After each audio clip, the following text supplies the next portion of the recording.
So, which of last year's playoff teams might not have a chance to make it this year?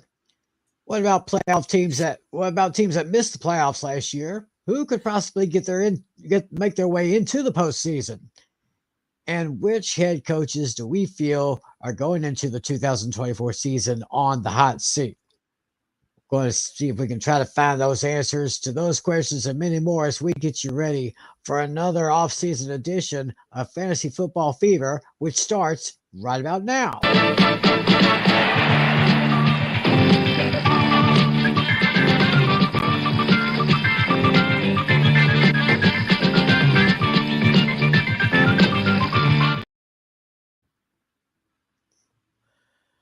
Well, hello again, everyone. Welcome to another edition of Fantasy Football Fever. It is Friday night, May 31st, 2024, going out of May, going into June tomorrow. We got a lot of teams, pretty much all the teams are going into their OTAs for this weekend. Seeing some action here. We got a lot of stuff to cover tonight. Of course, I'm Tim McClellan. This man over here, of course, is the host of Hooked on Sports. John Flynn, how are you doing, sir? I'm doing very well, Tim. Thank you for asking. And how are you doing? Yeah, doing pretty good, pretty good. Trying to keep it up with pretty much right now the hottest team in sports is right now Dallas, Texas. I mean, I was so happy to see the Mavericks beat out the Timberwolves to claim the Western Conference Finals, and making their way back to the NBA Finals for the first time since 2011 when they won their first championship. And then, of course, tonight we got the Stars and the Oilers and their Western Conference Finals in the NHL Stanley Cup playoffs. So, kind of exciting times in Big D right now.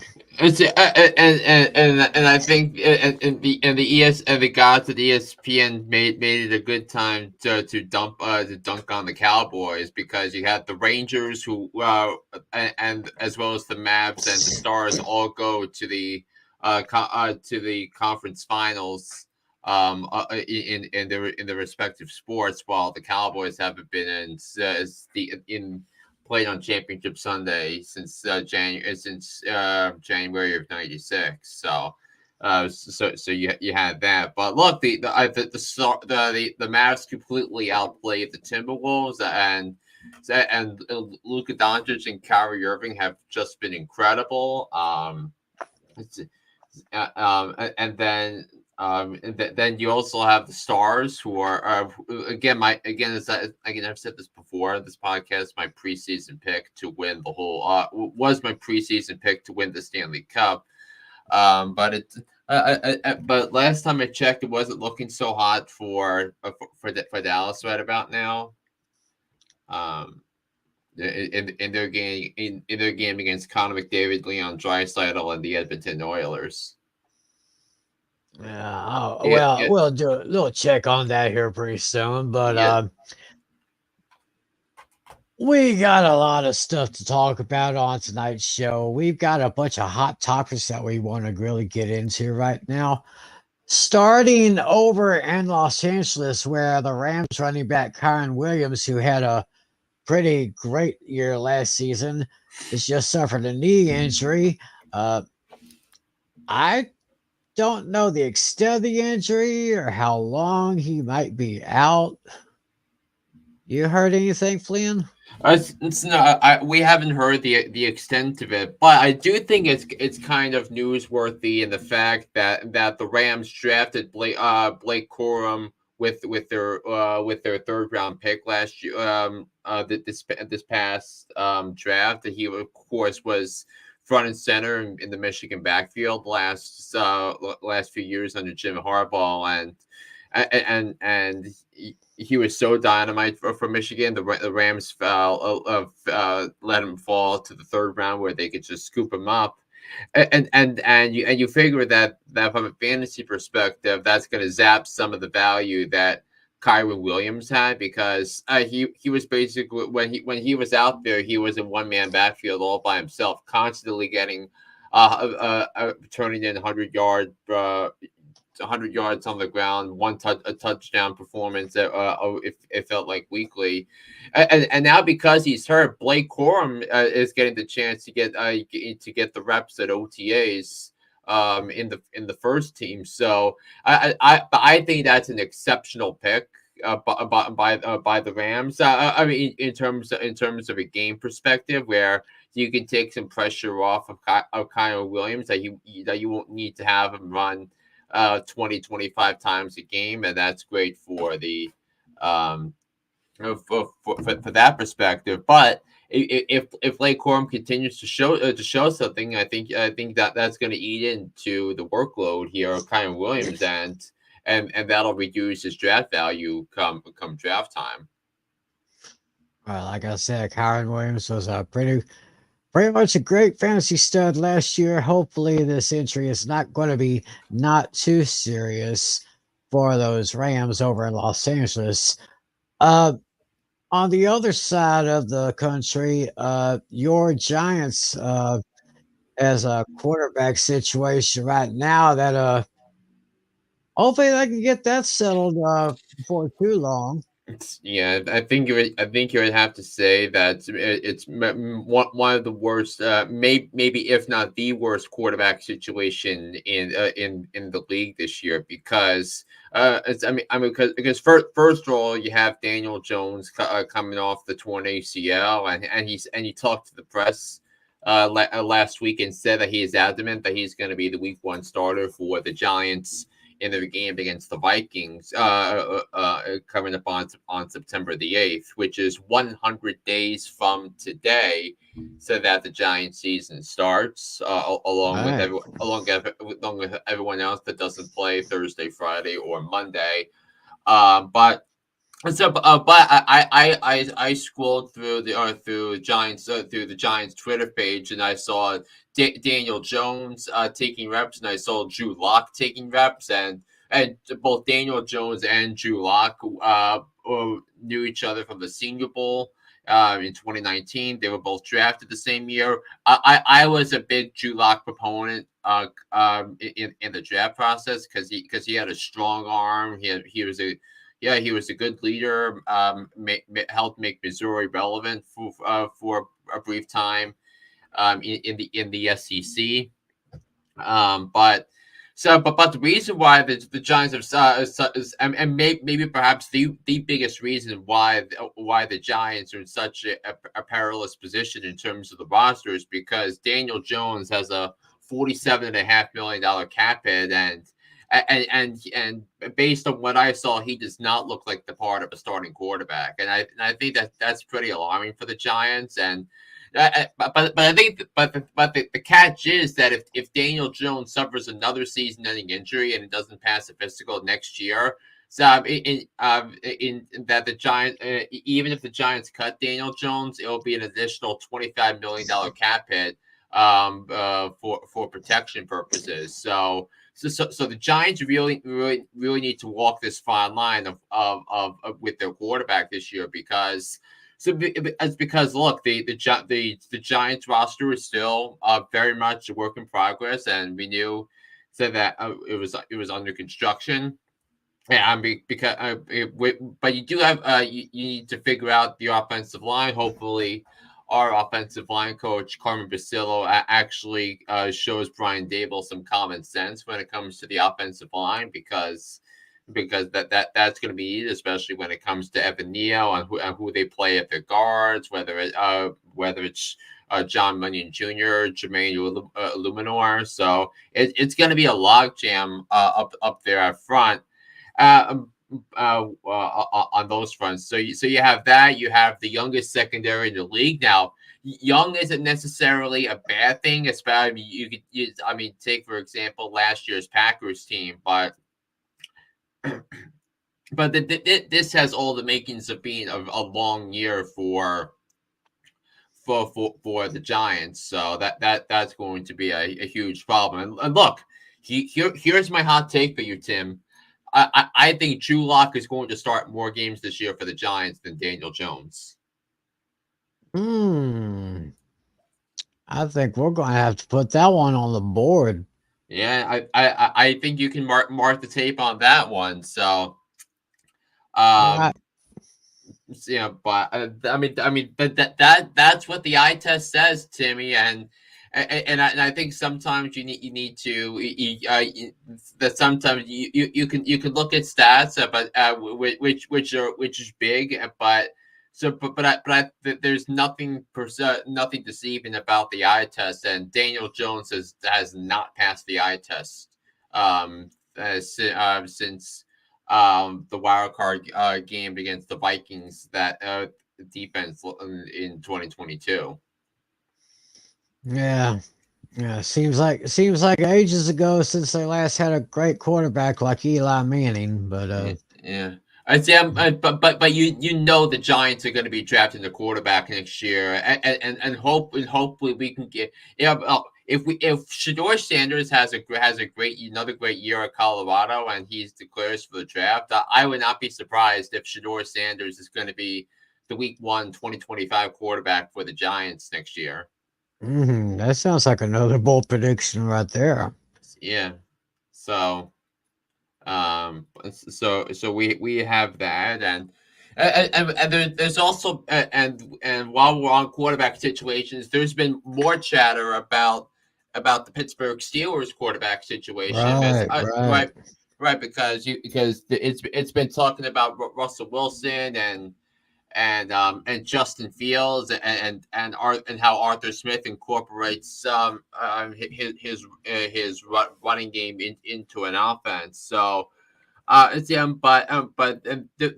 going to be a really interesting dilemma on I think not just if but when the Steelers allow Justin Fields to start because I think if you look at the last couple of years, Timmy, I think it feels like Russell Wilson. Look, I've defended Russell Wilson, and I tried to defend Russell Wilson for during his time in Denver, but it is not necessarily an easy thing to do. True. Yeah, as Natalia comes in, Hey, there's our league commissioner, John Natale. How you doing? Yeah, pretty good, guys. How are you? yeah, I'm good. Yes, so we were just talking about the about quarterback situations with the Steelers and when they're gonna pull the plug on Russell Wilson and let Justin Fields start with Pat Frymuth with the running backs with Jalen Warren, Najee Harris and the potential for of a trio of runners in that backfield. Ah, Yeah. I would say maybe week 7, maybe. Yeah. See, I have the Steelers schedule in my as my background because the Steelers start at Atlanta in the Arthur Smith revenge game. Then they're at Denver, first the Chargers, at Indy, versus Dallas, at the Raiders, and then the Jets and the Giants. So, I would say Justin Fields is gonna start. Is gonna be their starter by week 8.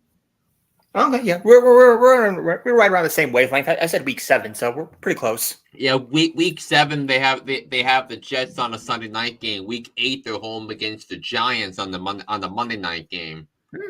So you can take that for what it's worth. Right. Yeah. So right before you got on, we also talked about the Giants quarterback situation and the Drew Lock looks like looking at the highlights. Drew Lock looks like a better option at quarterback than Daniel Jones. I would say so. Yeah. Yeah. Yeah, it's that, and I think, and I also said that that Drew Lock is going to start more games for the Giants this season than Daniel Jones. I could see that. Interesting situation. Well, we have some players sign some more contract extensions. Nico Collins, the young man from the Houston Texans, just signed a 3 years, $72.5 million contract with $52 million guaranteed. So at least he is locked in for another 3 years with that young team, Houston Texans, and looks like they have only one way to go. That's up. I mean the Texans have had an exceptional offseason so far because you lock up you lock up your one of your young stud receivers. He had 80 catches for 1,297 yards, 8 touchdowns. He was a top 20 receiver in fantasy last year.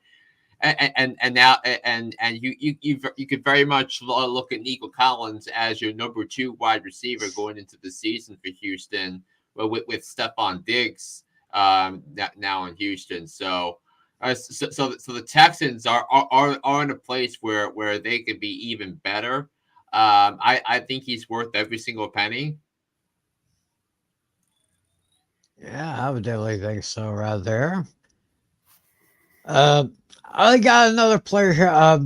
Dolphins extend Jalen Waddle.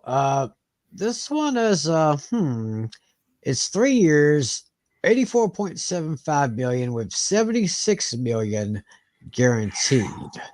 That's kind of a slight head scratcher right there.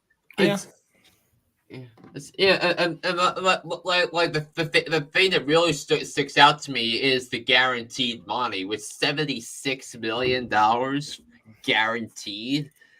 Cool. I mean, so basically the Dolphins, because remember Jalen Waddle was a first round pick, so this is his 4th year of his 5-year rookie contract because the Dolphins picked up the 5th-year option before the draft. So this makes sure he has 5 years of team control. He's through 2028, and that's a lot of money to give to a receiver, to a number 2 wide receiver. Yeah, kind of boggles me a little bit.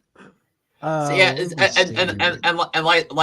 like to me, the question is: you have Tyreek Hill extended, you have Jalen Waddle extended. So how are you going to meet the demands of Tua? And I don't even know if Tua Tagovailoa is the answer in Miami with the Dolphins. So because look, I don't know. I'm not feeling the Dolphins this year at all. Me neither. Yeah. Yeah. I put Yeah, them it's just on my could miss the playoffs list. Yeah. yeah. There seems to be kind of a like an imbalance with Tua here. I mean, he's great, but then he's not so great. Uh, it could go either way.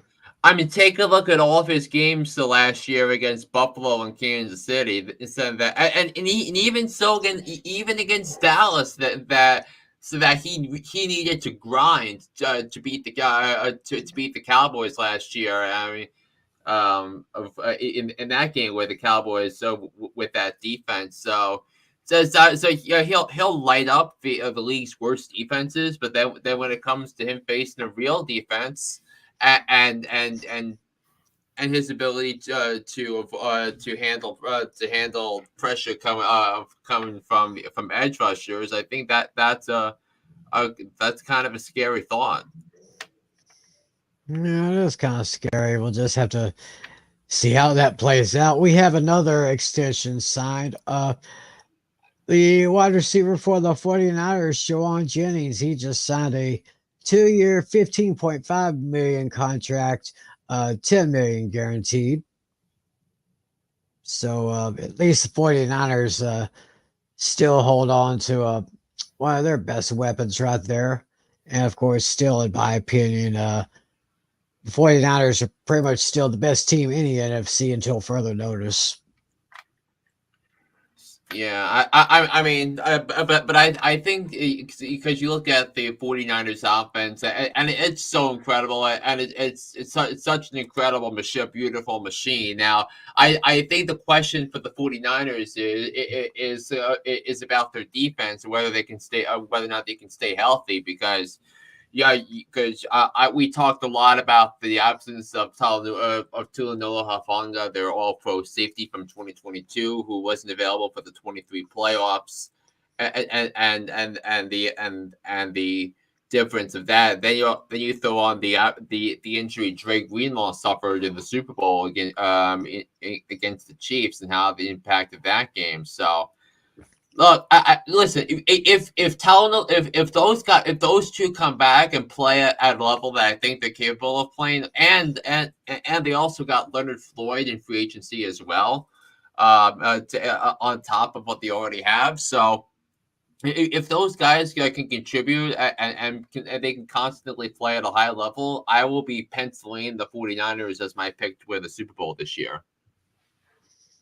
Yeah, I could see that. I mean, yeah, they it was still a kind of a shocking way how those how it all went down that NFC Championship game. I mean, yeah, the Packers and the Niners, and what a game it was. I mean, I have to say that was one of the best NFC games I've seen in recent memory. So, and speaking of Green Bay, got hamstring issues from their receiver, Christian Watson. Ouch. What's the news on that? Yes. Yes, so I will be sharing the ESPN article that was published last week because Christian Watson was the second round pick for the Packers a couple of years ago, as similar to other receivers the Packers have drafted, being a star, and Christian Watson's fantasy value really diminished last year and so when his hamstring issues popped up, and and and he missed 11 games of the season that really wanted to work with really wanted to work with conditioning on his legs. So he went to the University of Wisconsin so athletic trainers could see and figure out what the problems were, and a lot of it had to do with his mechanics, but on his lower level. So it feels like that his goal is symmetry when he's running. So and it should also note that perfect symmetry is nearly impossible, and there's a certain rate that is muscles because one of his hamstrings is stronger than the others, and that doesn't particularly bode well, especially for a wide receiver that needs to run. So. Look, I think Christian Watson could be in for a monster season in terms of fantasy. If he can stay healthy, we've seen the signs the last couple of years. I think you look at Christian Watson's breakout game against the Cowboys. You look at, I think he had that big game against the I believe it was against um I think it was against Tampa last year. I couldn't tell, but he made some big strides before he got hurt last year as well. So Christian Watson is definitely going to be someone to watch for a breakout season. Yeah, all of you fantasy players will keep an eye on Christian Watson. See how he does during his OTAs, of course, during the training and the training camps. Go on. So we'll see how his hamstring can hold up there. Um, let's go to Kansas City with the defending champions, the Chiefs, and their issues with this new kickoff rule. They're considering not using Harrison Butker, their kicker, for kickoffs. First of all, Flynn, you may have to remind me and everyone else about this new rule that the NFL came up with concerning the kickoffs. Yeah, so I think this is something that I think that the league has been experimenting on in term. Again, this is another one of the player safeties. So the ball will be kicked from the 35-yard line, which is still the same. all kicking, and I'll pull up the new rules here on the NFL websites. This way you can see. Okay. First in term it. Let me make it a little bigger for you guys. So, um, so you yeah, I guess I'm gonna have to do it this way. So Probably. all kicking teams players so will line up within 1 foot of the receiving team's 40-yard line. So basically, when the kicker kicks at the 35-yard line, their own 35, the rest of the team is going to be at the opposing 40-yard line. So it's a 25-yard difference. The members of the kicking team can't move until the ball hits the ground or lands into the end zone. It's in that a 5 yard area from the opposing 35 to the 30-yard line, where at least 9 receiving team players must line up. So you have 10 players at the 40-yard line, and then you have 9 players between the other team with 5 to 10 yards away from that line. Um, um, Yes, so the landing zones are anywhere between the team's receiving goal line and its 20-yard line. So basically, that's the red zone. Any kick that hits short of the landing zone will be treated like a kickoff out of bounds. And any kick that hits in the landing zone must be returned or um it's with all that. So you can see here the rules. Um, I see. Any kick that yeah, lands in the landing zone must be returned. So, yeah, and I hmm, think I think the reason why they're doing that is because you need someone that can make a tackle, and you don't your kicker getting hurt trying to tackle someone on right. a kick return. So I think the Chiefs have used Justin Reed as the kicker in its absence. Hmm. Very interesting rule. I'm gonna have to go through that one more time to I'll probably do that later on, but yeah, it's all these different rules they're coming up with. They just gotta really process that in my head right here, but Yeah, we'll just yeah, see how that. yeah. And also, you heard Aaron Rodgers was in the news again last week because I think because he spoke to the press last week and he said that despite Nathaniel Hackett not having a good year last year, I mean, obviously the season was torpedoed by Aaron Rodgers getting hurt on the 4th snap of the season, but he says that the trust level should be high when it comes to Nathaniel Hackett. And look, Nathaniel Hackett was Aaron Rodgers' offensive coordinator with Green Bay. Came over with Matt LaFleur. They came together. Aaron Rodgers had 2 MVP seasons, and then Hackett becomes the coach of Denver. Both of their performances receded. They come together again with the Jets. Rodgers gets hurt, and Nathaniel Hackett ran the worst red zone offense the league has seen in 20 years. Look, I think the Jets are going to make the playoffs this year. I think they're going to end the longest playoff drought in sports, but Yes. they're not the first team on my list on that. Yeah, I just put mine in a random order. Mine had no particular order. It was just Right. I picked random Yeah, teams. yeah. Yeah. So So I wonder if Aaron Rodgers is trying to tell us once again to RELAX as yep. if like he told us many years ago. Yeah, they went all the way to the NFC Championship game that the year he said that when they had a 16-0 lead in the NFC Championship game and they blew it against Seattle. Yeah. But Yeah, but I do, but it should be exciting though if if they're healthy because Brees Hall, it could have another monster season, and they have three new starters on the offensive line, so I think that could be something that really powers the Jets ahead. Yeah, looks like it could be another exciting season for those JETS Jets.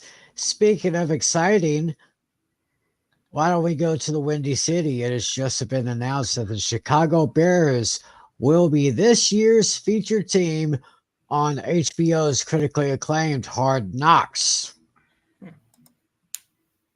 So, what about that?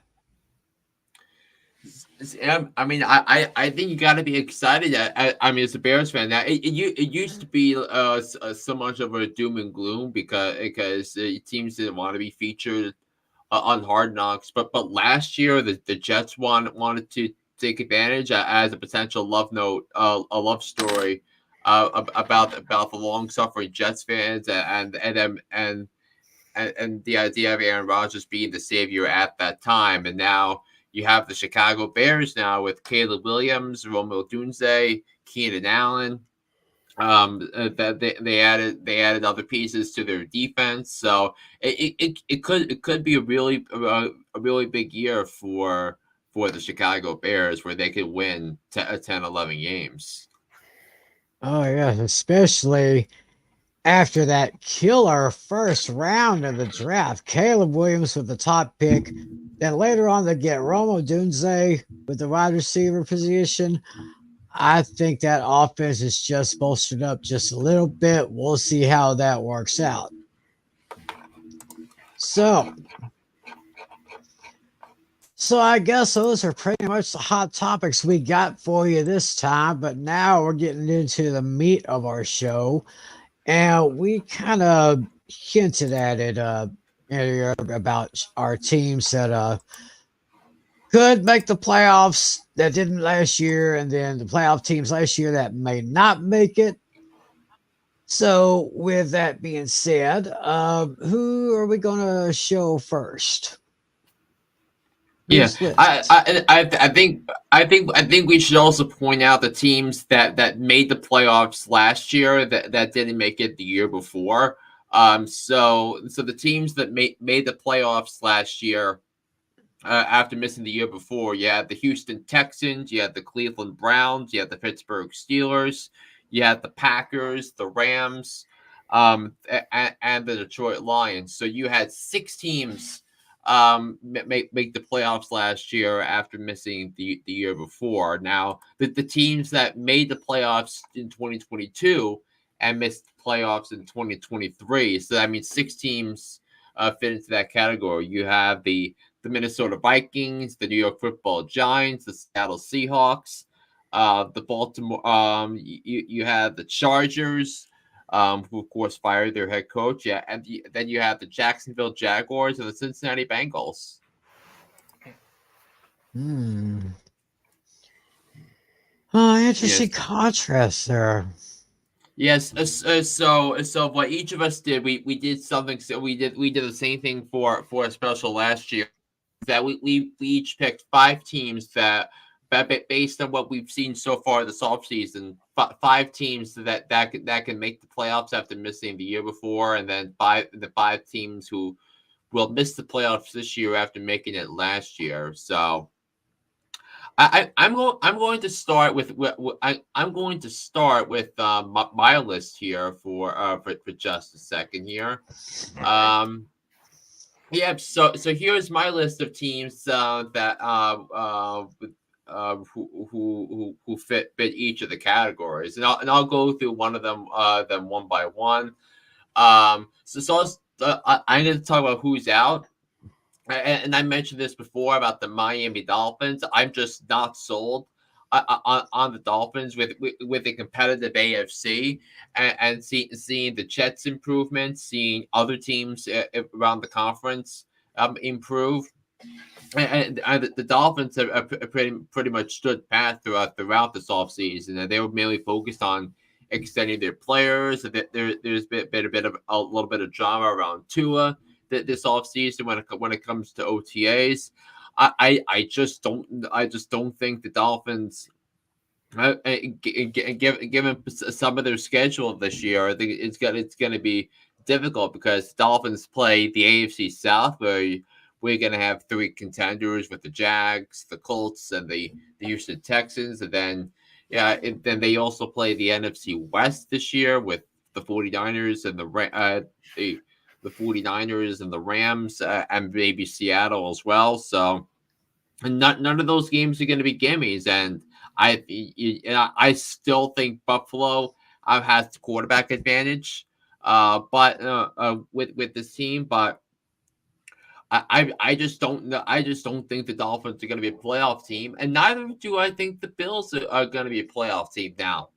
Well, we obviously can't discard Josh Allen because I think he's a tremendous quarterback, but I need to see it to believe it. I hope, but because I think their defense is going to be a mess this year in Buffalo, which is why I held them back. So I'm concerned with that, and also again with all the contenders in the AFC. So that and look in the AFC, I think the teams you could easily you can rule out are you can start with the Patriots, start with and the Broncos as the first two, and that the Raiders are going to be a bit of a long shot. Although I like the coach, don't love the quarterback. Tennessee is going to be a long shot. I like the quarterback more than most. But I think Tennessee is going to be a fourth place team in the AFC South. So now you take the other 12 teams, and 5 of them are going to miss the playoffs. So I think the Bills are going to be one left out on this one.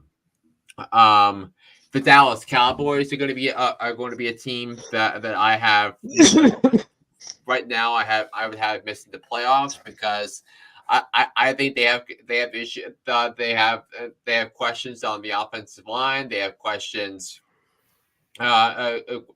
questions concerning the quarterback. I think as well. So and right now I think you can count several teams that I have ranked ahead of the Dallas Cowboys.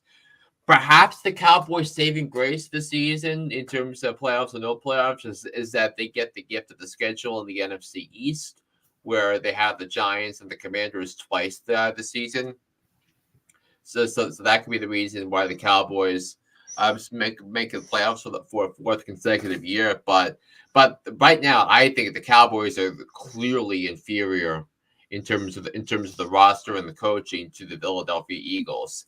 The Pittsburgh Steelers, I think were the toughest inclusion in all this because you have to exclude it. Probably have to exclude an AFC North team from the playoffs. Even though I think all 4 rosters are pretty strong, I think you had to like what the Steelers did with the offensive line and with getting Patrick Queen. But again, that's the one I would be most comfortable changing and putting back into the playoffs with if everything if everything is falls as equals here. But I'm not sold on Cleveland missing the playoffs because I think and I know the question with Cleveland is going to be about Deshaun Watson and him. I think that's going to be the biggest X factor. To me, the biggest X factor of the NFL season is going to be the performance of Deshaun Watson in Cleveland. But either way, you have an exceptional roster, outstanding offensive line, one of the best defenses in the league, great coaching. You're returning the reigning coach of the year. You're returning the reigning assistant coach of the year, and Jim Schwartz. So I think this going. I think you got to include Cleveland. Baltimore is a juggernaut. The health of Joe Burrow is going to be a question as well. So in regard to the landscape of the AFC. So right now the Pittsburgh Steelers I think are the team. So and again the Steelers are the only one that doesn't have that has a quarterback controversy. So that could play into some drama. And then the last team I have left out is the Tampa Bay Buccaneers. The Bucks had a great season last year. That they looked really good, but I think the Falcons improved. I think the Bucks got a little lucky with the tiebreakers last year. So I think that's is the five teams I have left out. Now, in terms of who's in, I have the Jacksonville Jaguars making it. They were the number one team on my list because look, if you remember, there was a point last year where we were talking about the Jaguars being the one seed in the AFC, and people were saying that the Jags are the best team in the AFC, and then Trevor Lawrence got hurt to play through an ankle sprain, which was not the right call, and it was an easy first guess, and that decision led to the Jaguars' collapse. He was clearly not the same after that. The other team another slam dunk I have who's in is the Cincinnati Bengals. Joe Burrow missed the last 7 games of the season because of that wrist injury he suffered on a Thursday night game against Baltimore in Week 11. And I think having Joe Burrow in there and the Bengals beefed up their offensive line this offseason, which I really like to see. They also bolstered their secondary. They had a huge hole at the safety position last year. So I think the Bengals with Joe Burrow, who I think, I think it's easy to forget about Joe Burrow because we were all tied up with Lamar Jackson and Patrick Mahomes, but you can make a case that Joe Burrow is going to be the second or third best quarterback in the AFC going into the season, and I think you'll get the Bengals as a team that can make the playoffs and win the division. 2 NFC teams I included here: the Chicago Bears. I think the Bears completely changed. That they now have a real quarterback. They have a new offensive coordinator. They have maybe the best trio of wide receivers in the NFL. They already had DJ Moore. And then this offseason they traded for Keenan Allen. They drafted Rome Odunze in the draft. Exceptional job by Ryan Poles this offseason with all of that. I think the trickiest one of the 2 tricky ones was in terms of the who's in was insert NFC South team because you can make a case for both Atlanta and New Orleans to win the division because with the Saints you had you have an excellent roster that couldn't close out games, but I think when it comes to the Falcons. I think they have the best quarterback in the division. Not to say that they about the decision to draft Michael Penix Jr., which I think was beyond mind numbing. But I think you trust. But when you look at the Falcons and the Saints.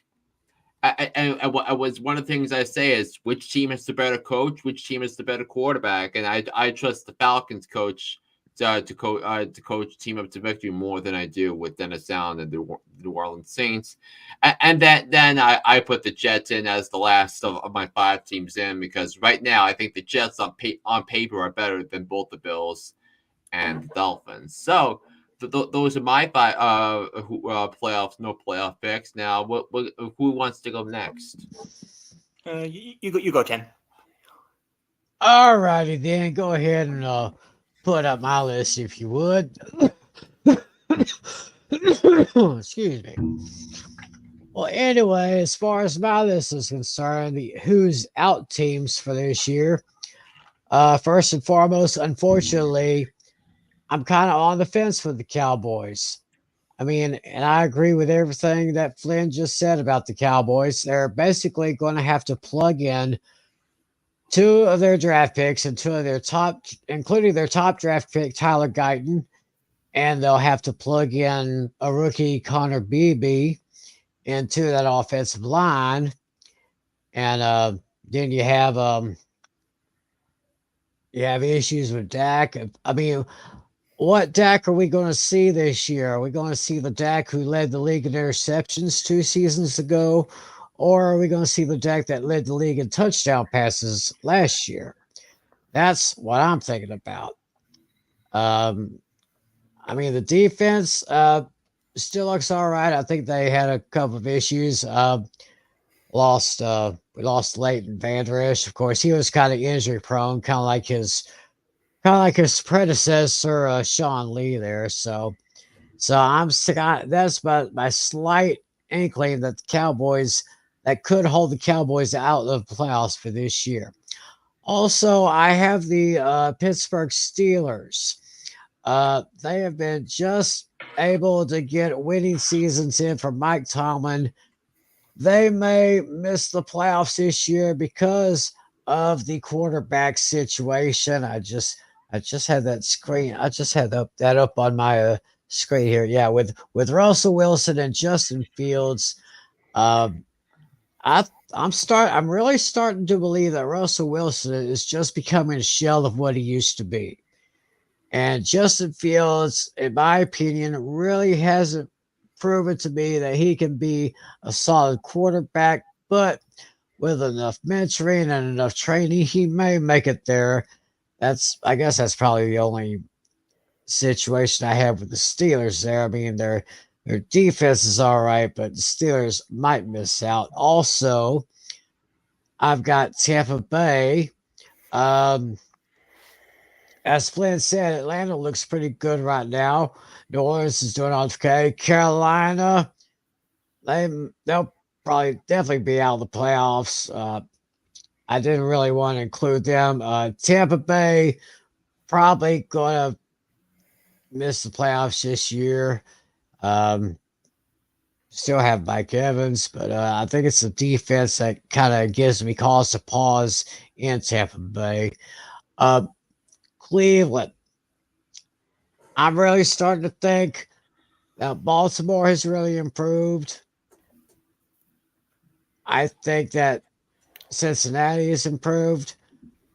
I think those two teams, Baltimore and Cincinnati, will probably go neck and neck for the AFC North title, and they'll probably leave out Cleveland and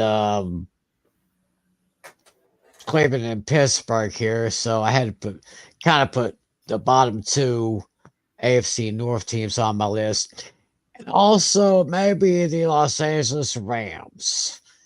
Um, and let me see my depth chart here for Los Angeles. Uh, with the issues with who is it? Who is it that had we just Kyron Williams. That situation hopefully will be taken care of. Um, Looks like yeah. I no, truthfully, I think San Francisco, Seattle could improve. Arizona has definitely improved a little bit over the last couple of years. Los Angeles hasn't really given me anything exciting to uh, to look at. So I think Los Angeles may miss the playoffs. So those are my five out. My five in. I've got two teams from the NFC North. I got the Bears. They killed it in the first round of the draft. As I was mentioning to Flynn during our pregame meeting, our pre-show meeting, when they got Jalen Daniels and they got Roma Dunze, and he just mentioned that's probably one of the best triad wide receiving core right now in the league. Yeah, offense is going to be great. Defense may have to step up, but I think I've got a feeling that the Bears, they may be able to contend with Green Bay and Detroit, maybe in the NFC North, and also I see the Minnesota Vikings. They got they got rid of Kirk Cousins, but I think they got a good deal with JJ McCaffrey. And Uh, then you JJ McCarthy. McCarthy, yeah, JJ McCarthy. I knew I was close on that one. And then I think you got let me see that depth chart here. You got So you're still gonna have Sam Darnold. Actually, I think I may make a bold prediction here. I'd say probably near, maybe a little bit before, maybe after the midway point of the season. I think they may go ahead and start changing McCarthy because I think right now Sam Darnold, he really hasn't proven anything to me in his young career. I think JJ McCarthy should be the week one starter. I think he's the best quarterback on the roster right now. That Oh that yeah, that, that that's my take yeah. on that because I think the NFC North could quietly be the most competitive division in the NFC. That's because you Detroit's Detroit and they're in the Super Bowl conversation, and then you throw in the Bears and the Vikings, and I think what's lost under the shuffle with both the Bears and the Vikings is that both teams played exceptional defense in the second half of the season. That the Vikings they needed time to adjust to Brian Flores' incredible scheme, while the Bears needed time to gel. It also helped when they for the future when they acquired Montez Sweat for a second round pick from the Commanders, and that's when the defense took off because you had someone that could go after the quarterback consistently, which is something the Bears did not have in 2022 when they were the worst team in football. Very bold point. I like that. I like that. They could go ahead and start McCarthy at the starter. I have the New York Jets going into the playoffs basically for the same reason that Flynn mentioned. My only concern for the Jets is their offensive lineman Tyron Smith, who played the last 13 years with the Cowboys. But of course, his problem is he was injury prone. But when he's on the field, he can do the work. That's my only concern with the Jets offense is Tyron Smith. He's getting up a little bit in age, but we'll just see how that works. But hopefully Rodgers will make it past the fourth play of the regular season. We don't have to worry about Zach Wilson anymore. You still got Mike Williams, got Garrett Wilson as your receivers with they got a young guy, Malachi Corley, who will probably be the slot receiver there. And you got a backup like Alan Lazard, who, of course, was Aaron Rodgers' teammate over in Green Bay. So I have the Jets actually making the playoffs this year. And as well, I have the Atlanta Falcons.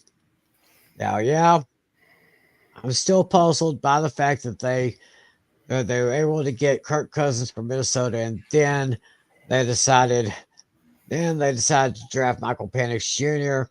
But I'm going to make another prediction you might want to put on the board. I believe that Penix may. I think Kirk Cousins. I mean, I hate to wish any ill will on any player, but Kirk Cousins may stumble a little bit, or he might get injured. They may go ahead and put Penix in as a starter, and they may see what happens there. And but last but not least, I actually have the Las Vegas Raiders going in. Hmm. Antonio Pierce, when he became the interim coach, they improved a little bit. And I think on the strength of the good final few games of last year, I think they could probably build on that.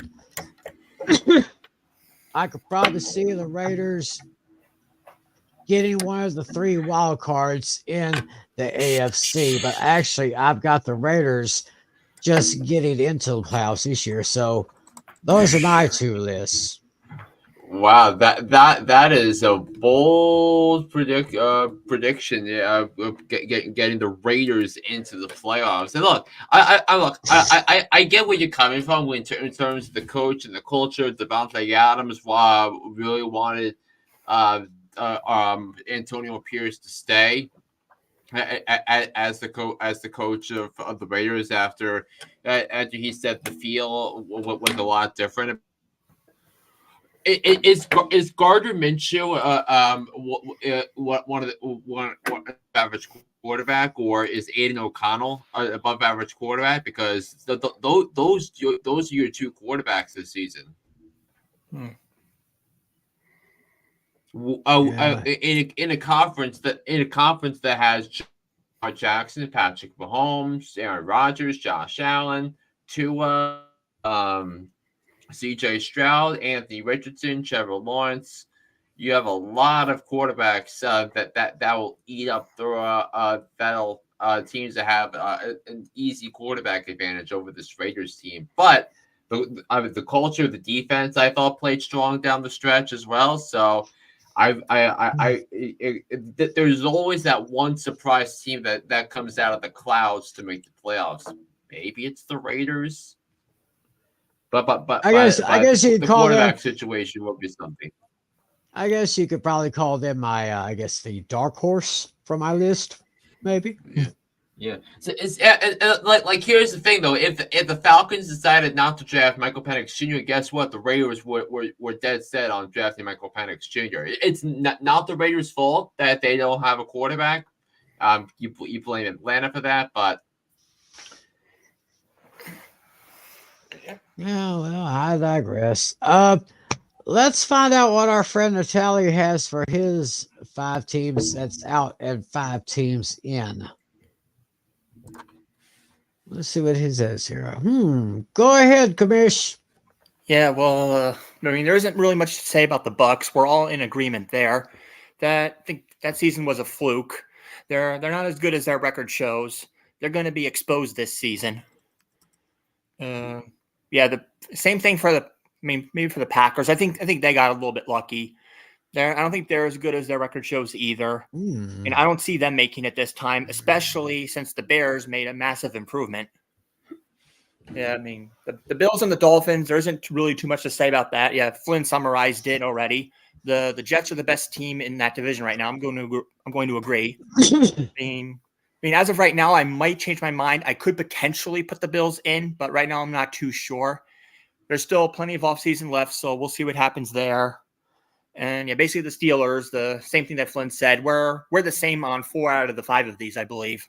Mm-hmm. The only exception is the Packers, where I have the Cowboys out, you have the Packers out. Yeah. I would pump the brakes on the Cowboys. Yeah, I don't think they're that bad. I think they're gonna be fine. Okay. But I wouldn't be surprised though. We'll see.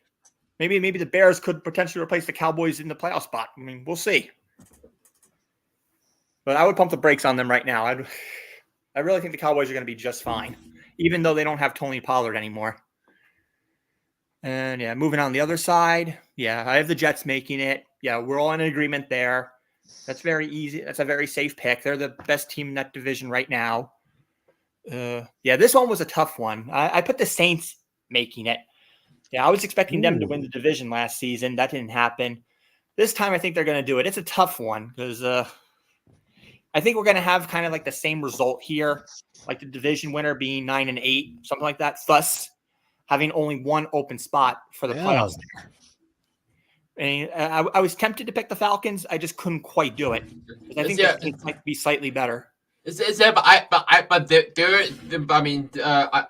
talked about the Falcons, but there is a legitimate case about the New Orleans Saints, because if you look on the graphic, that you see the Saints lost 6 games by 8 points or less, including that debacle in Week 3 in Green Bay, where they had a 17-0 lead in the second half, and they blew it to Jordan Love, and that game was the difference between playoffs and no playoffs for both the Saints and the Packers. That had the result been opposite, the Saints would have been in the playoffs and the Packers what not in the playoffs, and the entire narratives around both of those franchises would have been a lot different if the Saints did not blow that lead. But also another thing, that the Saints had a plus 75 point differential last year, that said that they had a top 10 scoring offense, a top 10 scoring defense, and yet they did not make the playoffs in a league that allows 14 teams in. So, but that is a great point. But Dennis Allen's the coach, and I think when we pick the Falcons Saints games later in the year, I'm probably gonna pick the Falcons because I think they have the better coach, the better quarterback. So I will say though, if Kirk Cousins is healthy the whole year, then I think the Falcons will win that division. As of right now, I have the Saints, but it's very close. But because this division is wishy-washy, I think only one team makes the playoffs in this division, and whoever wins the division, that's it. Everybody else is out. And then my third one is the Bears for obvious reasons. We already stated that. Because of their draft, they made a massive improvement, best quarterback in the draft class and all that. My fourth pick, this one might be a bit of a dark horse, but I have the Seattle Seahawks potentially making it. I don't know why. I just have a gut feeling here. Because of the whole NFC South thing. If it wasn't wishy-washy, I would have put two teams in that division and then had Seattle out. And then my last team, I think they have a shot here because if Anthony Richardson could be healthy this whole season, I think this team might do pretty well. Majority of the games that they lost, he wasn't even there. Anthony Richardson, was he there for like 2 games and that was it? I think he got hurt week 2 against the Texans. Yeah, and then Minshew Mania was overhyped. He wasn't particularly great. He had some moments, but other than that, he wasn't really that good. Yeah, but I think Jonathan Taylor got hurt for a while. I know that the thing with Jonathan Taylor was the holdout. Yeah, and I think what's his name?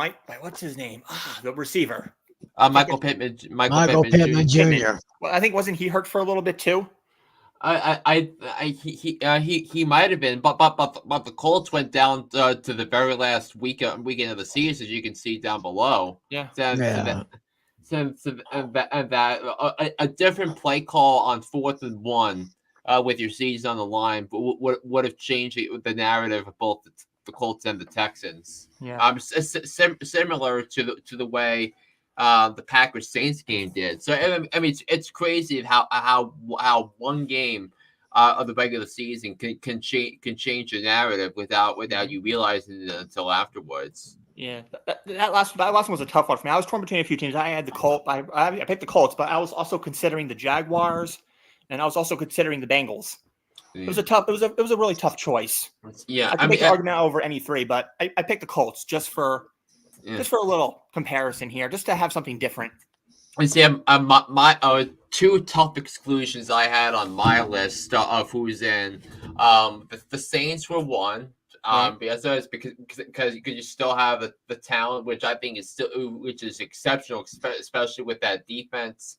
And the other tough exclusion that I had to make was regarding the Arizona Cardinals. Now, I listen. Yeah, not bad. I was thinking that. Not bad. I like that. I feel something's a little different with the Cardinals this year.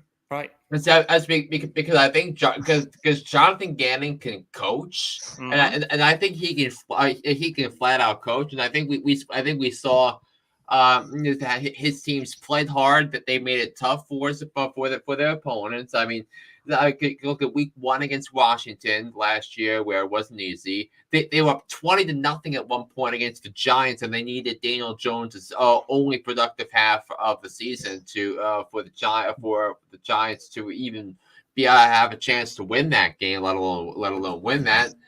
And then when Kyler Murray came back from his injury, they started to play pretty well, and now you throw in 6 top 100 prospects in the draft into week 1 starters. That they look young, they look energized, they look fast. And look, I said the same thing about Jonathan Gannon after this season as I did with Mike Vrabel 5 years ago. And that year the Titans went to the NFC Championship game. I don't have the guts to put to make the Cardinals my Cinderella team yet, right. But I would not be surprised. I don't be surprised if when the wheel stops spinning, the week before the fantasy football draft, that the Arizona Cardinals will be included in my field of 7 in the NFC playoffs. Oh, yeah. Interesting. That is a definitely dark horse candidate for a playoff team in the NFC right there. Yeah, I was actually considering them. Yeah, and look, Monty Ossenford has done a really good job as the Cardinals team. I've really liked what he's done in terms of the draft maneuvering, in terms of acquiring extra picks. I really like what he's done so far, and it's been for the better after the mess that Steve Keim left him upon his departure. Very, very interesting list there, Natale. Very nice right there. I mean, we agree. We all agree on some, and there's a few here and there that are kind of surprises. But yeah, basically we're mostly aligned with on who's out. I think that was the easier one to do. Probably. Yeah, all of us had the Bucks. I believe all of us had the Steelers. I think. Yeah. No, just me. I think all of us had the Dolphins. I believe. No, Tim did not have Miami. No, I did not have Miami. So, but we all had the Jets and the Bears making it. Right. Yeah. So that's basically our list of the playoff and no playoff teams. Coaches on the hot seat now. Oh yeah, yes. Now since we've talking about the playoff teams that could go in, could stay out, it's time to talk about the coaches that are going into this season on the hot seat. But before we do that, let's take a look back. If you still have that list, Flynn, take a look back at 2023. I will give me 1 second. Let me let me retrieve that. If I could find. I also have a trivia question pertaining to coaches later on. Actually, do it now. Yeah, okay. Go ahead. I don't really have a question made up, so I was torn between doing a couple topics, but I thought my original question was too easy because according to this article I'm seeing, Nathaniel Hackett was the last coach that was one and done, but that was in the 2022 season. I was originally going to ask who was the first one before him. I mean, sorry, the last one before him, but I felt like that was too easy. That would have been Urban Meyer. I okay, good. So good, because that's not my question now. Also last year Frank Reich didn't even last the first season. True. With the Panthers. So here's my real question now. Who was the last team that had a head coach that was one and done in back-to-back seasons? Ooh. You can give me the coach or the team, either or. Oh, I got that one. So let's see if Tim knows that one. Yeah. So do you know the team or the year? Sorry, the team or the coach. You can name me either one. One and done in back-to-back years. Yeah. So both of the coaches were one and done for the same team. You can either name me the team or the coach. I'd probably say Cleveland. Not Cleveland. All right, so go ahead, Flynn. You can give me either the name of the coach or the team, either or. Let me find hold on, let me. Yes, yeah. I mean, because the team was the Texans. Actually, that's not according to this article. No. Oh, not the Texans. No, it was not the Texans. Really? Actually, yeah. Prior to Urban Meyer was Steve Wilkes of the Cardinals in 2018, but that's not the answer I'm looking for either. There is a coach before him. I'll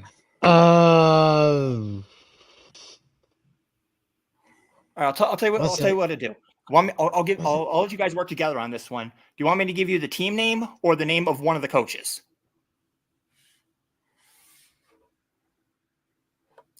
I'll let you guys. I'm going to help you guys out here. Give you guys one more chance for redemption. You want one coach, or do you want the name of the team? I'll take the name of the team. That would be the 49ers. Oh. Oh no. Yeah, I got one. I got one. I know the two. I know the two, but it also happened in 20 with the Texans. Natale. I don't think you got. I don't think you got the right information. I heard if you're talking about the 49, you said it was the 49ers. Yes. I know it has to be this Cannot guy play here. with him. Cannot win with him. Cannot coach with him. Can't do it. That's not it, Timmy. Oh, so it wasn't Mike Singletary. It's no, because I think the answer Natale is looking for is 2015 and 2016 Jim Tom Sula and Chip Kelly. Correct. Back to back years 2015 and 2016. So, but it also happened with the Texans in 21 and 22. That's because you had 21 was David Coley and then 22 was Lovie Smith. Yeah, Lovie Smith. That's who I was thinking of. I guess this article didn't update properly. I found an article from Deadspin.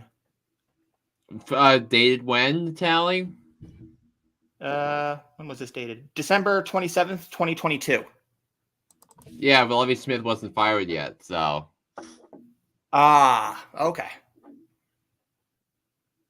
I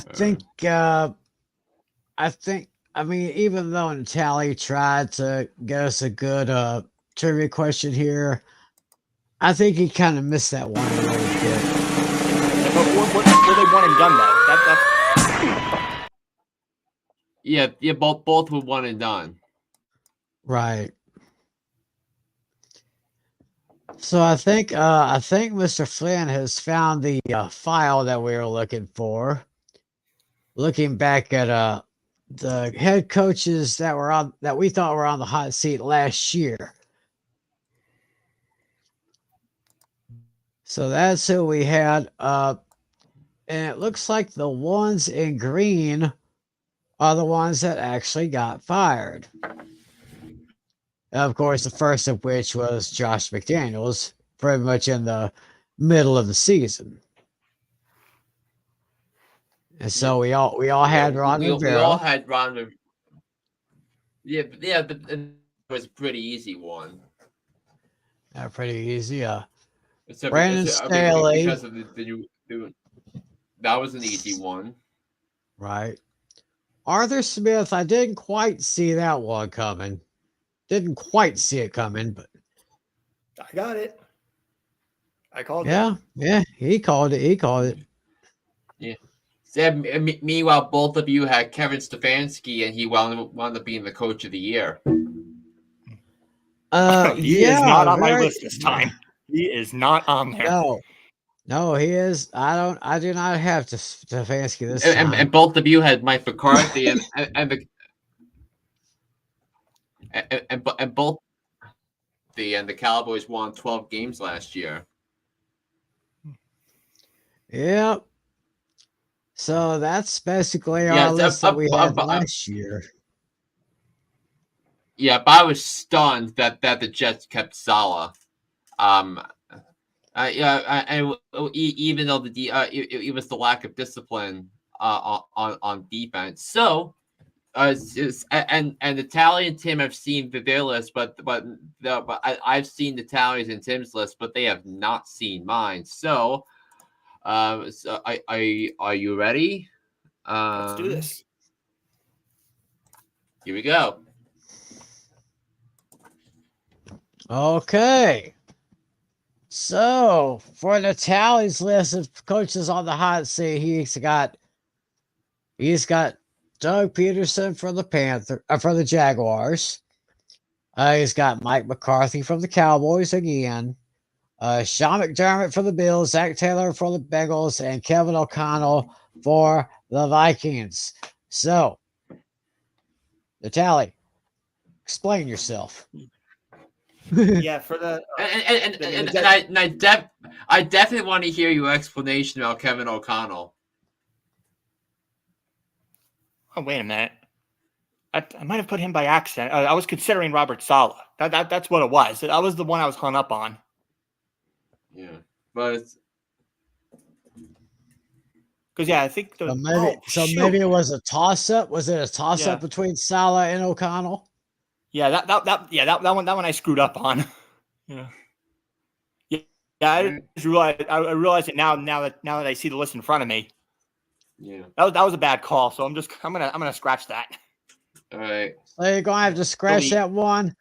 Well, Yeah. Unfortunately for you, Natale, I award you no points, and may God have mercy on your soul.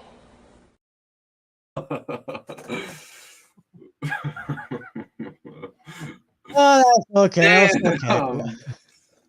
But I mean, luckily I did put a substitute in there. I was kind of rushing that, so yeah. Let's replace Kevin O'Connell with Robert Saleh. Let's just get that out of the way. I don't know what I was thinking there. I had to put somebody. I was like panicking. I was like, I couldn't. It was so hard for me to put 5 people. Yeah, I think. Hey Flynn, I think we can let him slide that one. Yeah, well, we'll let him slide then because the Vikings just picked their franchise quarterback. Yeah. Yeah. So I think O'Connell's probably safe right now. Go ahead. Yeah. So yeah, we'll start at the top with Doug Peterson. The Jaguars I think really messed up. Sure, I'll factor Trevor Lawrence's injury to account, but yeah, Doug Peterson is definitely better than this. I think this is a wake up call. If he screws up, I think that's it. Mike McCarthy probably for obvious reasons. I think we all know this now. We all have him on the list.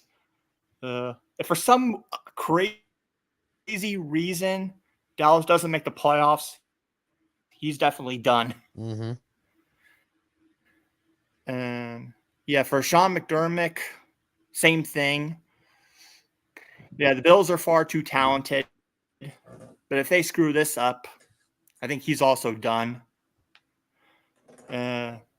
Bengals, and I don't think they're as good as they once were. I think they're a little long in the tooth here.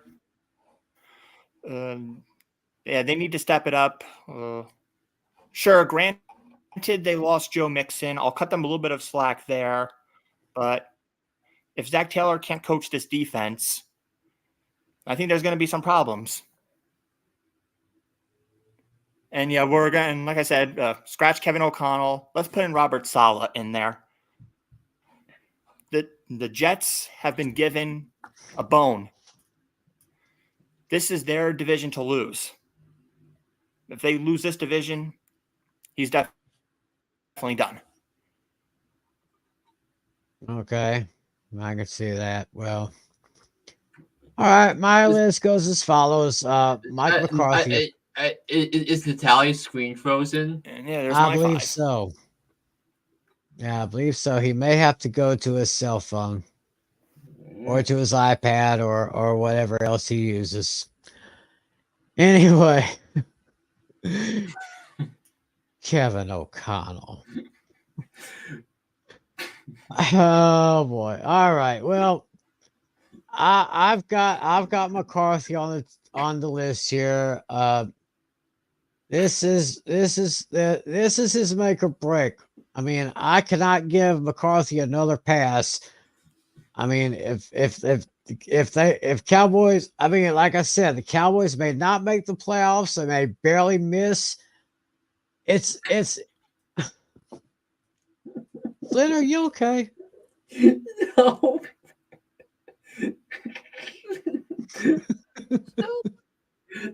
just keep talking about my. Well, okay. Yeah. I mean, they're saying, can Dak Prescott take the Cowboys to the Super Bowl? My answer is he has not even taken them to the NFC Championship game. So, and Mike McCarthy, I don't quite get it. coached 13 years at Green Bay, got them to 8 playoff appearances, got 1 Super Bowl victory with them. Then he comes to Dallas, and what's all he got to prove? Like two playoff appearances and 1 super. I'm sorry, Flynn. All right, wait, what did I miss? I was gone for like 2 seconds. What did I miss?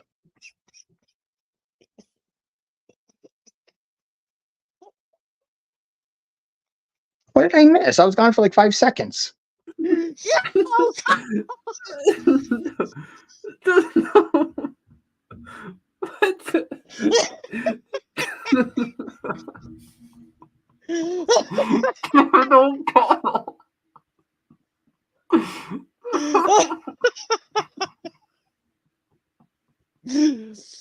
Sorry, folks. Oh my God, my nose is bleeding again.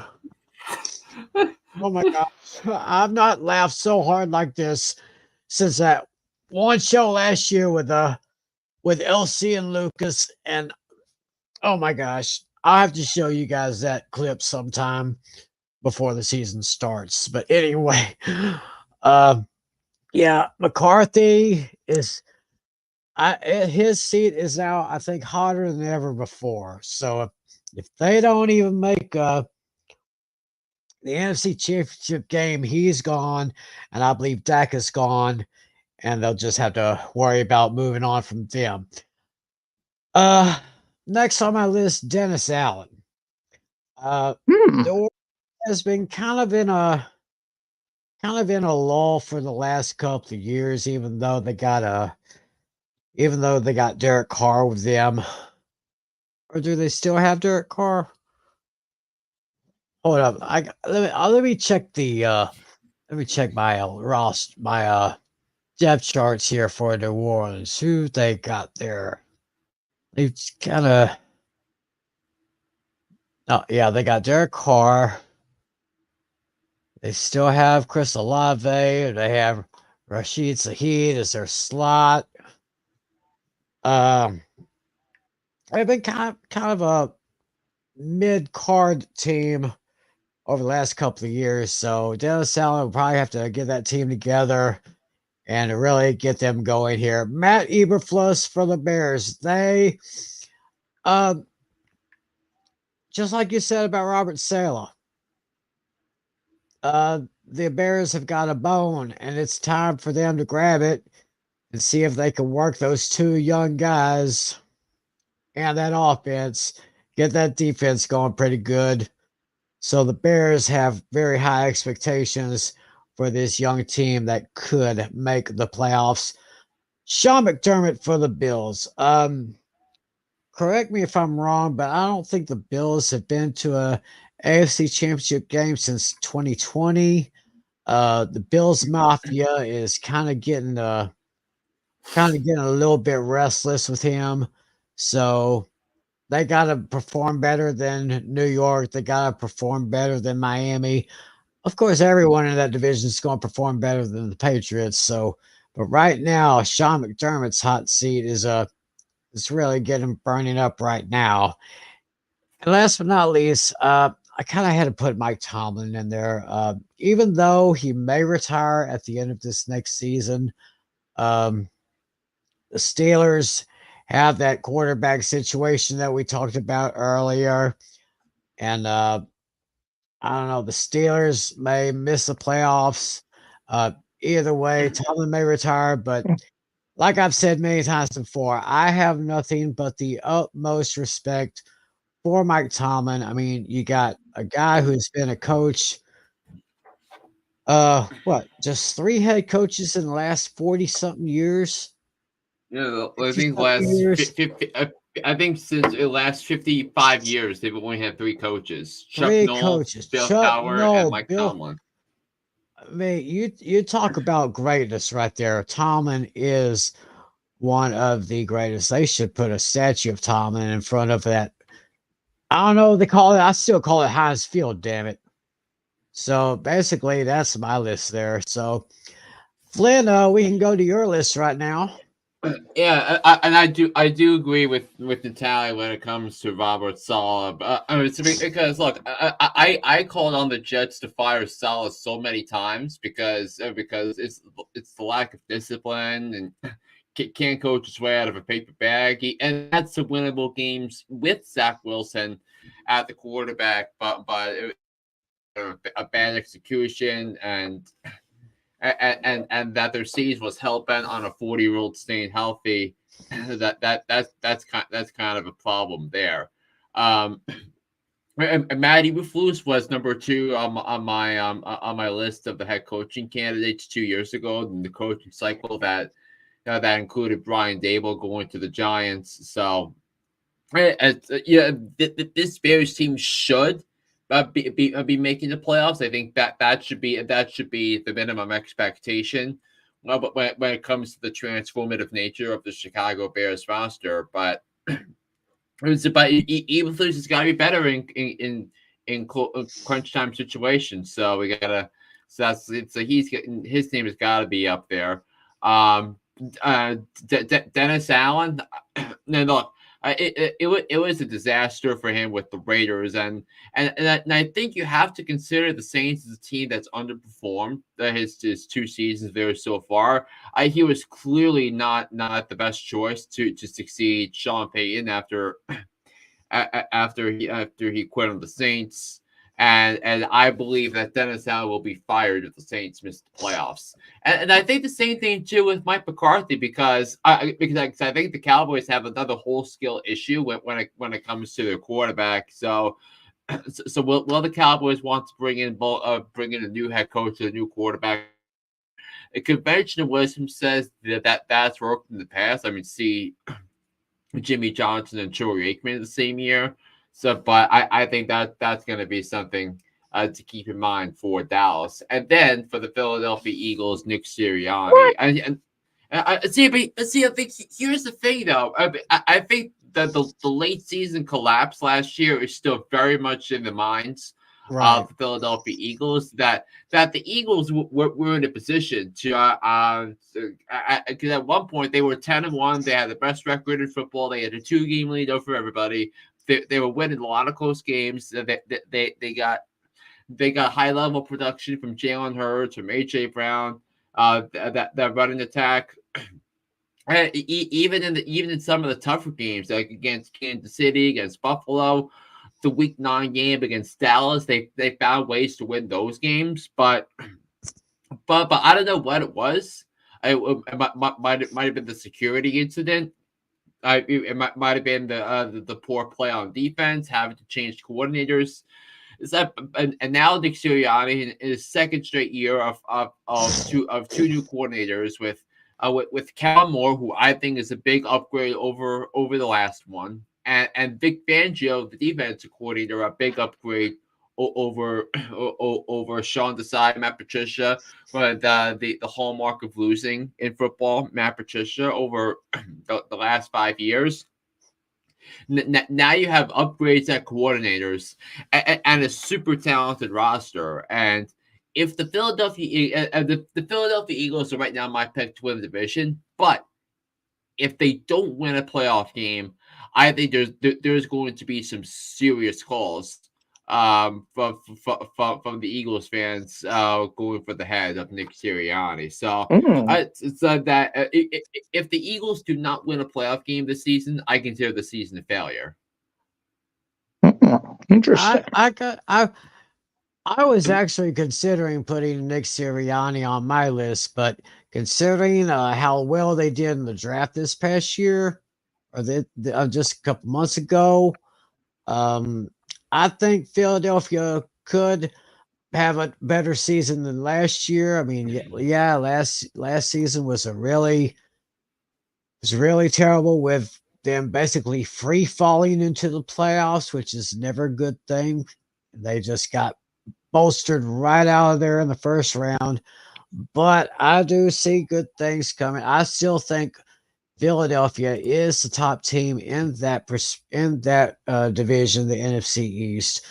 But I digress. I mean, but I was thinking of putting Sirianni on my list. But I will Yeah. say one thing. But I will say one thing. I I was sure as hell's not going to put Kevin O'Connell on my list. Oh, well, we're disregarding that because I was half asleep when I Yeah, wrote this. we are. Yeah. Okay, I think we've Yeah, gotten I'm past replacing it with that. Robert Saleh Yeah. because I wrote him as an Okay. alternate.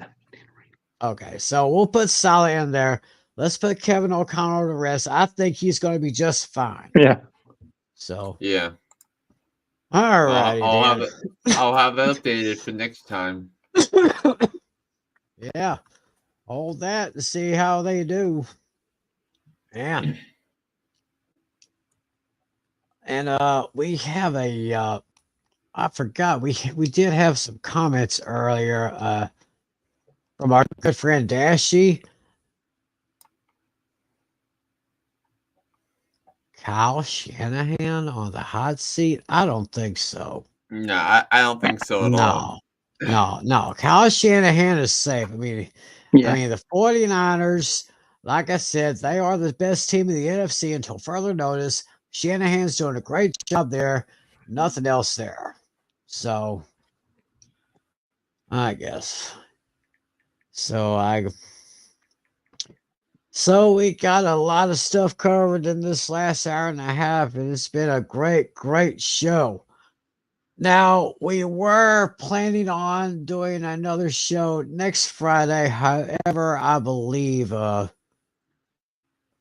one of you said you wouldn't be available next Friday. I think Natale said he was. Yeah, I not mean, available highly next unlikely. I mean, it depends on how I feel after I get home from work. I mean, if I do come in, it would be late though. Okay, then So we'll try. at minimum, I wouldn't be available for the start of the show. Right. So That's a then big if. If I come, That's a it would big be it would be well after you guys start. So I mean, if Right. you guys want to do it, go ahead. But if I do come in, I'll be coming in later. Okay. Yeah, we were thinking about doing it Thursday, but Flynn said he probably wouldn't be available for that Thursday. So we might just go ahead and do it. I was thinking you wouldn't be available on Thursday because that's when the Mavs start the NBA Finals against Boston. Well, I could probably keep up with it any other time. Probably might not actually watch it, but I mean it'll be interesting. And speaking of playoffs, yeah, a little bad news. Edmonton beat Dallas 3-1, so now Edmonton leads the game 3-2 with the Stars against the wall right now. So, and next game, of course, probably be Sunday, and Yeah. it's win or go home for Dallas on Sunday. So Who's the we'll home just have team for Game 6? Edmonton. Oh, that's Yeah, I don't really pay attention to hockey anymore. right.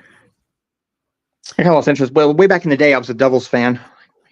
Right. So we'll just see what happens there. But let's have a preview for the next Hooked on Sports, Flynn.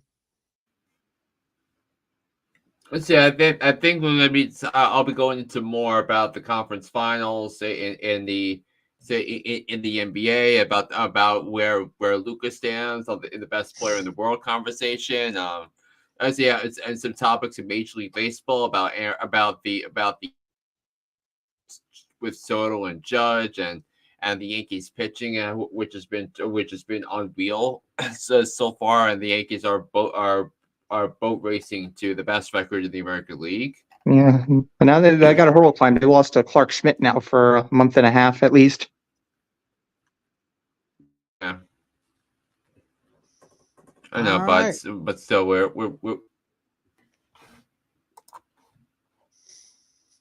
All right, folks. Well, Yep.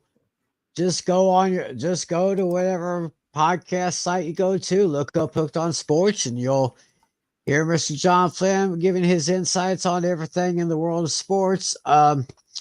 So I guess we could probably plan on doing a show Thursday. Of course, I'll keep up with NBA Finals, but we could probably be on the air next Thursday, which will be the 6. Oh, yes, the 6th. I mixed up my numbers on my little whiteboard calendar up on my wall, so it'll be June 6th. We'll be in the month of June. The weather's going to get hotter. The action in the NFL is going to get pretty good. Everybody's going to be ready for the training camp starting in late July, early August. So yeah, it And of is. course next week. And of course, next week we have that I think some of the teams are going to be in mini camp next week. So we'll get a lot more buzz. We'll probably have some more sound bites that we could use to get everything going here and in terms of the fantasy perspective. So All right, then. Well, I believe this has been one excellent show we did tonight. yep. Yeah, it was great, and we're going to do it again. So y'all be sure Wait, to listen which to division John do you guys want to Flynn. start with? I was in terms of the division previews. Yeah. Yeah, I was thinking starting with the North Division, so I think the AFC and NFC North, Okay. and like doing North, South, East, West. Okay. There we go. Sounds like a plan to me. Yeah. All right, so y'all be looking for us in about a couple of weeks. 6th of June, we'll be That's back next here. week. Oh, actually, next week. Yes, next week. Yeah. All right, so hope y'all enjoy the rest of the week. Hope you all enjoy the sports. Keep up with the football. Lots of football leagues have been activated, like ours on ESPN. That's where we play. Yep. So, yeah, we're getting closer and closer. I mean, you might not believe it, but we're getting close. So, thank all you guys for watching us. And if you did like this show, if you want to see more of this, or if you want to see previous shows, all you got to do, hit the subscribe button and ring the bell so you'll know when a new video comes out. So, thank you, John Flynn. Thank you, John Natale. You guys are always great. Of course. Yep. All right. Let's go and put a wrap on this edition of Fantasy Football Fever. My name is Tim McClellan. Thank you so much for joining us. Have a great week, everyone. Enjoy the sports. God bless you. And as always, be a good sport. See ya.